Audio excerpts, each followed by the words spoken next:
Hello guys! For today's video guys ay magle-leg specu laser tayo. Ito po. Magpipico laser po tayo sa legs. Kaso po dahil marami po akong tattoo, kailangan po natin yan takpan. Kasi po ang laser ay pagtanggal din po siya ng tattoo. So ayaw ko naman matanggal yung tattoo ko. So kaya kailangan takpan na lang muna natin yan. So tatakpan ko to guys. Ganun. Kasi baka madaanan ng laser. So matanggal ang aking pinakamamahal na tattoo. Ganyan. Talagyan ko. So yan. Ikita nyo guys.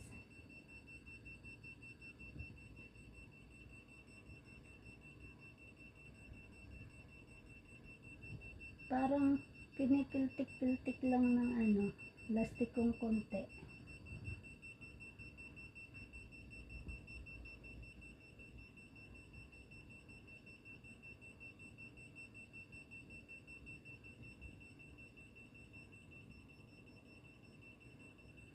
Pag nag-laser pala kayo guys, huwag nyo itong babasain. Kaya gabi po ako nag-laser kasi nga, so matutulog na ako. Walang tendency mababasa ako.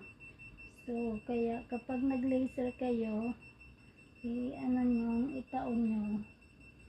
Or kasi kung halimbawa wala na naman kayong oras na magpa-laser ng basta nagpa-laser kayo, nyo guys na wag nyo babasain ha.